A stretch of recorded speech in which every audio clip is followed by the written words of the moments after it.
Welcome.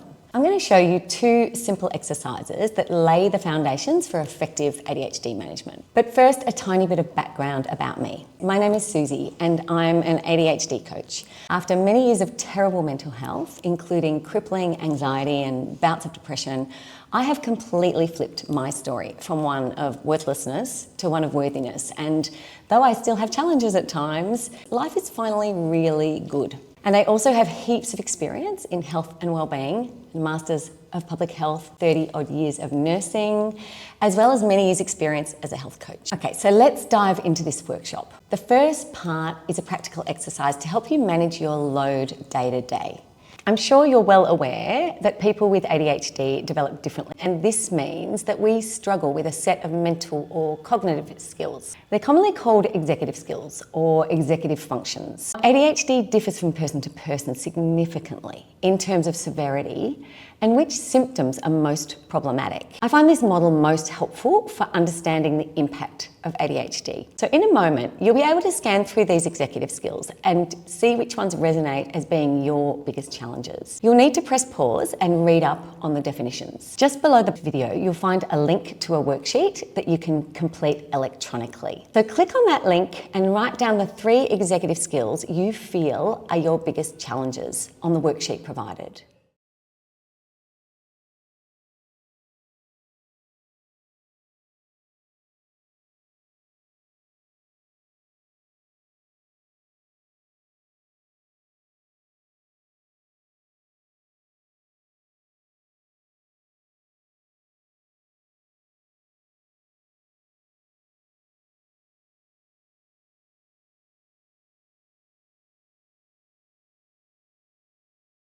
In my coaching programs, we go into this in a heap more detail, and this process of self-understanding is so helpful in designing a life that really works for you. As one of my clients, Rachel, put it, I began to see the relationship between my slow traction in my business as a result of my executive functioning weakness. I then knew what I needed to do to succeed. So you can see it's pretty cool to get this level of understanding. The first step to making day-to-day tasks easier is working out which ones are most effortful. So press pause and write down a list of tasks you regularly have to do. You might do one just for work or just for home, and try to include as much as possible. Press pause and complete that now.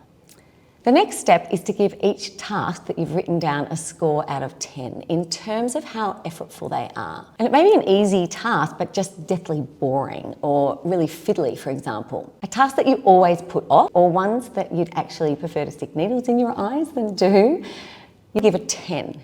And ones that are easy, that you don't mind doing at all, are a 0. So press pause and do that bit now.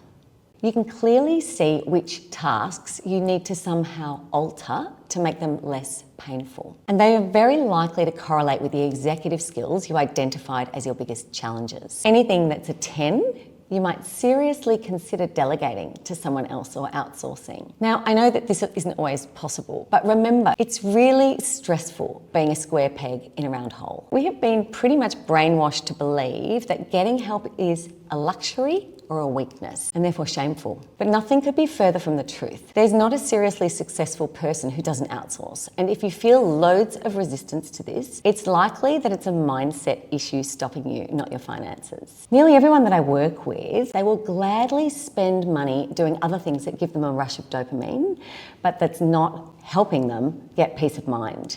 Yet they will fiercely resist outsourcing. But if outsourcing and delegation is not an option, the next step is to look at these tasks again and see if there's other ways you can change them. There's a list of other principles and examples to help you brainstorm ways that you can make tasks easier in the worksheet provided. So before you do the next exercise, let's just have a stretch.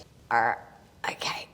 In my ADHD coaching, it's become incredibly clear to me that many people aren't receiving optimal treatment. So I'm going to share with you a really simple way to assess how effective your treatment is. Now, maybe your medical management is perfect, but getting it right can make such a huge difference to how well you can put other strategies in place. When you first try medication, many people see a vast improvement, but this can lead us to stop increasing our meds before you find your optimal dose or sweet spot. So if you want to see how well your symptoms are managed, there's a simple way to assess this, and that's by doing the Adult ADHD Self-Report Scale. Don't get too hung up on how to read the results. The aim of this exercise is simply to get a rough idea of how you're doing. What we're interested in is how many of your answers were in the grey areas. So if there's plenty of answers in the grey areas, make an appointment with your doctor so that you can have your medications reviewed and take your results with you. If you're unsure, then there's probably room for improvement. And remember, if you're ever increasing your medication dose with your doctor's input, of course, some temporary mild side effects might occur, but most settle within days. A small amount of discomfort for a short period of time might be necessary to find your optimal dose. I really hope that this has been super helpful. It's the tiniest little snippet of what my coaching programs offer. So if you don't want to be held back by ADHD, you can find all the info you need so that you can get tons more support by clicking on the relevant button below.